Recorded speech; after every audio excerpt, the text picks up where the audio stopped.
friends, Amanda here. Welcome back to Handmade Not Hallmark. Today I've got another Halloween card for you featuring some of the new Distress mica sprays and an older Simon Says stamp set, and I'm going to color them in with my Zig markers. I had a lot of fun creating this Halloween card. I hope you enjoy. Let's get into it. Today I'm going to be using the new Distress mica sprays from Tim Holtz. These were just released. This is his Halloween sets 3 and 4. And I'm going to do some spraying here. I've got some Canson XL watercolor paper I have trimmed down. I'm going to trim it down a little bit later. And I'm going to go in with the Fortune Teller and Empty Tomb, and I really love the way that these colors looked. I had a lot of fun playing around with these mica sprays. I know he came out with mica sprays last year, and those ones were a limited edition, but these ones I believe are available all the time, and they're so fun to play with. I love the shimmer and the shine that you get on them. I created a couple of Halloween panels, and I also created a couple of fall panels, and I had a lot of fun playing with the fall colors as well. These are just so much fun to play with, and I've just got an old pillowcase here that I put down to kind of help with my overspray, because when I used these the last time I really got a huge mess. So I made sure I covered up my surface here just to kind of protect everything. Once I was happy with those first two colors, I hit it with my heat gun just to make sure that this first layer was pretty dry before I went in with my next set of colors. You could let it air dry, but I went ahead and just heat dried that first set a little bit, and then I went in with Wicked Elixir. It's a really pretty green color, and just kind of spritzed it around to kind of get that really cool Halloween effect. Once that panel was completely dry, I went ahead and die cut it with a rectangle die, and I just love all the shimmer and shine that you get on this. And I went ahead and pre-stamped my little witch hats from the If the Hat Fits stamp set, and I stamped it down on some Bristol Smooth cardstock with some VersaFine Onyx Black ink. This is all watercolor friendly paper. I'm going to be using my Zig markers. You could use any colors that you like whatsoever, or any that you have. You could easily use Copics or colored pencils as well, but I haven't used my Zigs in a while and I really wanted to break those out. All of the colors that I used I will have listed for you down in the description, and I'm going to put on some music while we do the coloring. And once I'm all finished with the coloring, we'll come back and finish up together.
Once I was all finished with the fussy cutting, I wanted to get the rest of my elements die cut. So I've got my main panel here, and I am using one of the thin frames from Simon Says. This is a really nice thin frame. I love using this to ground some of my images and to add a little bit of interest.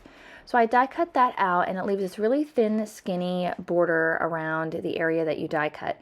And I'm going to take some of my new glossy matte cardstock that I picked up from Simon as well, and I'm going to die cut that to insert in or inlay into that framed area. I think this would be really cool with a colored kind of glitter cardstock too. I think that would be a really pretty effect. I don't have any black glitter cardstock, so I thought this was a nice compromise. And I just love the really thin frame. I really think it frames up your, kind of your images and gives them kind of something to kind of work around. Once I was happy with that, I kind of laid out where I wanted to put my little witch hats, and then I'm going to get my greeting embossed. I'm going to emboss my greeting onto some heavyweight vellum, and I'm going to be using some Brutus Monroe alabaster white embossing powder and my anti-static powder tool.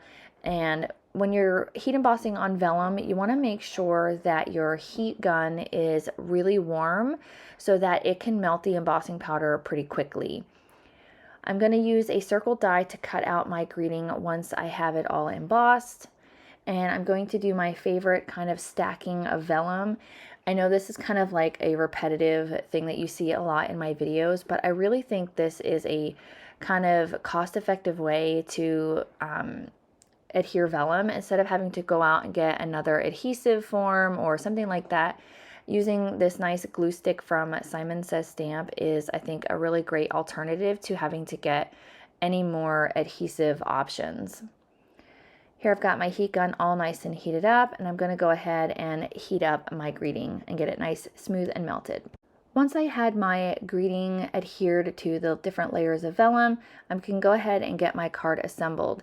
On the inside of my card base, this is a piece of slate cardstock from Simon, and I have it folded or cut to a 4 1/4 by 5 1/2 inch top folding A2 size card base, and I'm going to stamp down a greeting from the same stamp set. It says Happy Halloween, and I'm going to stamp it down using some VersaFine Onyx Black ink, and then I'm also going to stamp one of the witch hats on the inside as well.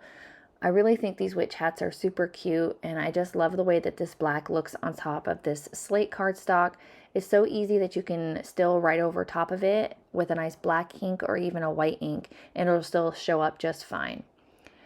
Gonna get the main frame panels adhered down. I'm just using some Tombow Mono Multi Glue and adhere that down.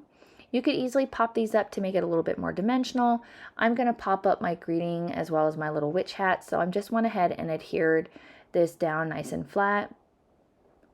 And I love the really thin gray frame around the outside, kind of pulls in the grays from the witch hats.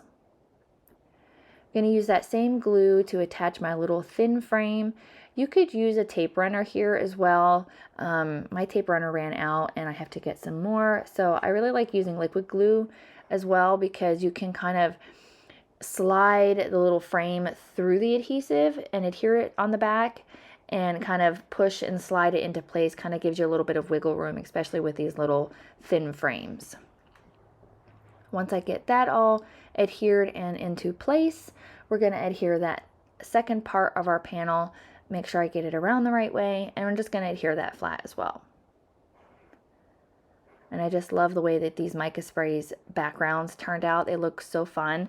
I probably could have got away with maybe doing some black ink splattering on the background too, with just like a plain black, watercolor ink or watercolor paint, excuse me.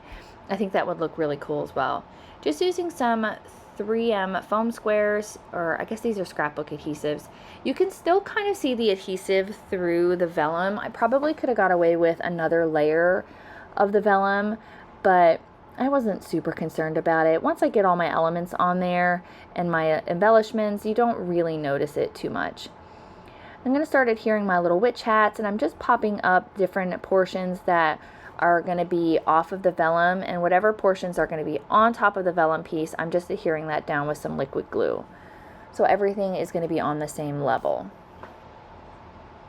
And I'm super excited because we are right around the corner from Stamptember. If you don't know what Stamptember is, it is a month-long stamping celebration that Simon Says Stamp hosts, and they do a bunch of collaborations with some amazing companies, and they also have a really big release of their own.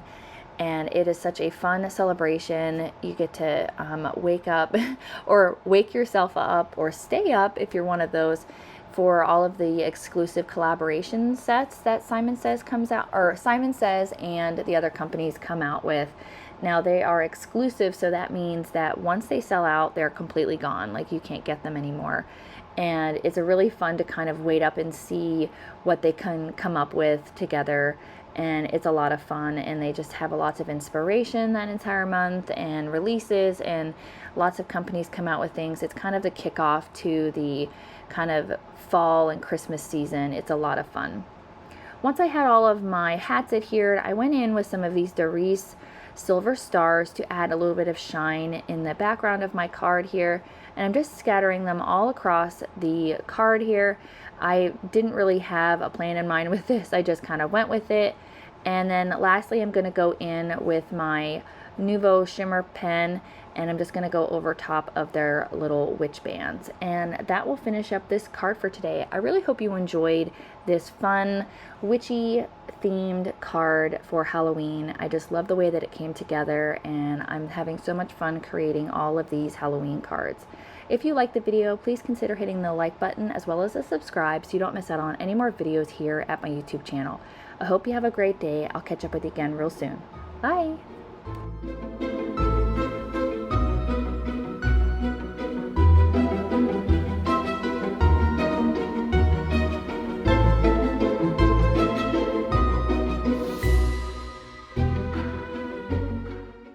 On screen, I've got a few videos that I think you'll enjoy. Consider hitting the subscribe button so you don't miss out on any more videos at my YouTube channel.